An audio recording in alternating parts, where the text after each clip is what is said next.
లోక్సభ ఓట్ల పండుగ గడిచిపోయే వరకలా ఇక పాలన మీద పురాగ నజర్ పెట్టిండు సీఎం సారు. తెలంగాణ అవతరణ దినోత్సవం జూన్ 2 దగ్గరనే ఉంది కదా, అంత కొడితే 20 రోజులు కూడా లేదు. అందుకే రాష్ట్రం ఏర్పడి 10 ఏళ్ళు అవుతుంది కాబట్టి పునర్విభజన చట్టం ప్రకారంగా ఏమేం మనకు లెక్కతో వచ్చే ఉన్నాయో, ఏమేం ఆంధ్ర సర్కార్ అప్ప చెప్పేది ఉందో అన్ని అరుచుకుంటుండిగా. అట్లే హైదరాబాద్ లో ఏపీకి ఇచ్చిన బిల్డింగుల్ని తీసేసుకోవాలని ఆఫీసర్లకు ఆర్డర్ చేసిండు సీఎం సారు. ఇక పునర్విభజన చట్టంలో రాసిన ప్రకారము హైదరాబాద్ అనేది ఏపీకి తెలంగాణకు 10 ఏళ్ళు ఉమ్మడి రాజధాని. ఇక ఇప్పుడు ఆ 10 ఏళ్ళు అయిపోతుంది కాబట్టి తెలంగాణకే రాజధాని ఉండబోతుంది హైదరాబాద్.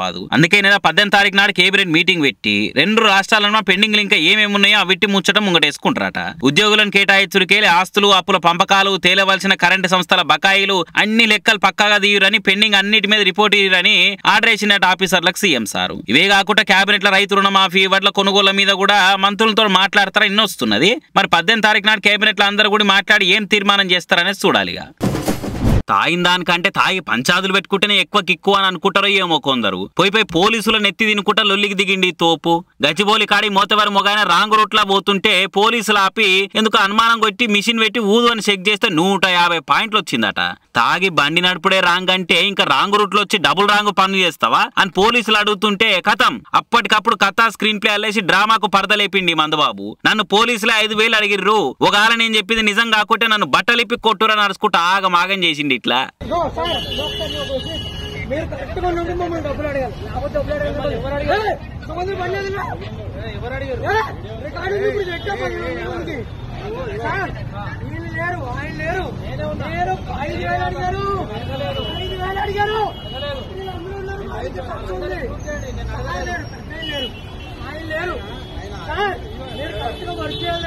చేయండి. ఇలాంటి తొందర వరకు కొట్టుకుంటారా పట్ట కొట్టుకోండి, పర్లే పట్ల కొట్టుకోండి.